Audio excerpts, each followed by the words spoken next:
Let's talk about the problem with Tooth and Tail.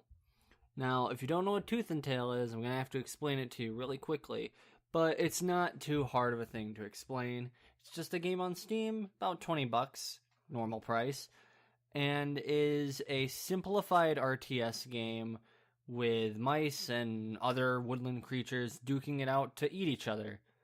Pretty simple, pretty basic, right? It's not too hard to comprehend.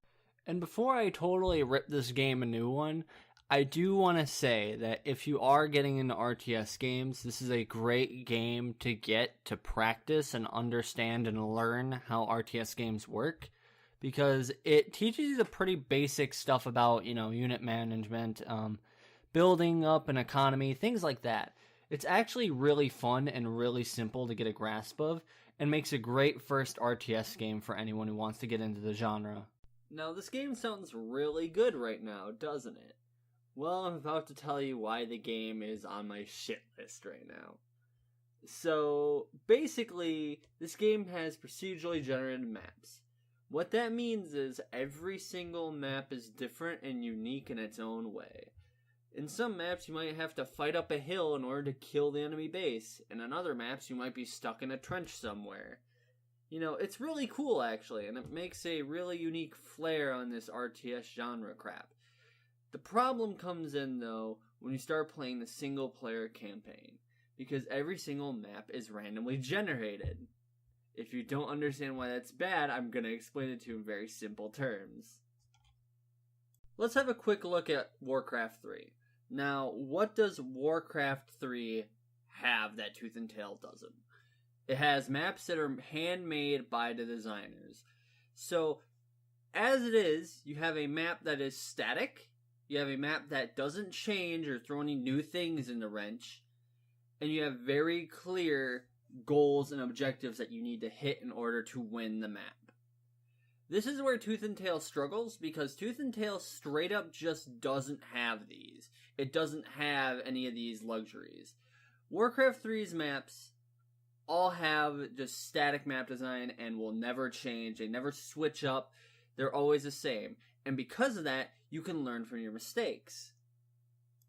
Whereas in Tooth and Tail, because the levels are randomly generated, this leads to the game straight up just fucking your mouth because, hey, you know all those 4 bases that you need to defend? Yeah, they're on all the 4 corners of the map.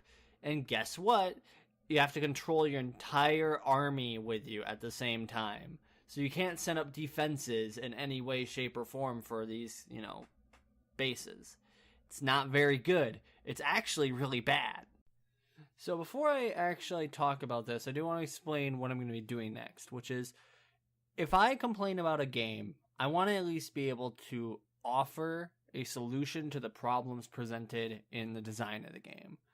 I don't think that it would be fair of me to critique the game and say, oh, well, this would have been better, if I can't find anything that's better. You know what I mean? Like saying that, oh, this game is bad because it has stats. Well, how would I change that? Remove the stats or do that? And it has to keep the core integrity of the game, so that way I can't say like, oh, well, I don't like RTSs. This would be better if it was this type of game. You know what I mean? So yeah, that's my logic behind this. So now, here we go. Next part. How would I fix Tooth and Tail? So the first way I would fix Tooth and Tail, and these are mutually exclusive ways I would fix them. I can't obviously put both in. But the first thing that I would do is, if they really want to keep the procedural generated levels in Tooth and Tail, fine. That's okay. I'll give them that. It's a cool idea. It makes it unique, whatever. Fine. I'll give them that. But I think that you should be able to retry or input seeds in order to make it so that way people who do get fair maps can share their seeds and actually output, hey, if you want to be able to beat this mission fairly and have a decent time at it, use this seed. Of course, this will lead to people obviously getting really good seeds that would make the level very easy and insta-winnable possibly. But, that's the trade-off that you get with, games like Binding of Isaac and Tooth and Tail, where procedurally generated things with seeds, comes in. The other way I would fix Tooth and Tail is just make fucking maps for each level. It's 17 levels. It can't be that hard. Honest to God, why didn't they make maps for these? Just static maps that will allow you to learn the basics of each unit and all that fun stuff. You know, it's not that hard to do. Why didn't they do this? It's such a simple thing. But yeah, overall, those are the only two ways I would say, fix Tooth and Tail. But yeah, that's just how it is.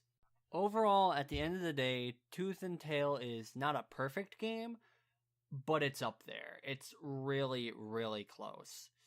Honestly, if it wasn't for the procedurally generated campaign levels, I would give this game a 10 out of 10. However, the campaign seriously detriments the game to a point of it's an 8 out of 10 for me now. And that's why, honestly, if there's ever an update for Tooth and Tail that fixes this, I will amend this and be like, they fixed Tooth and Tail. But overall, Tooth and Tail is still a fun game. If you're interested in RTS games, you should give it a try. It's worth, the $20 for a game that teaches you the basics of playing an RTS game. You know what I mean? So yeah, I'll see you in the next video. This has been Looney Clooney, and I'll see you next time. Bye-bye.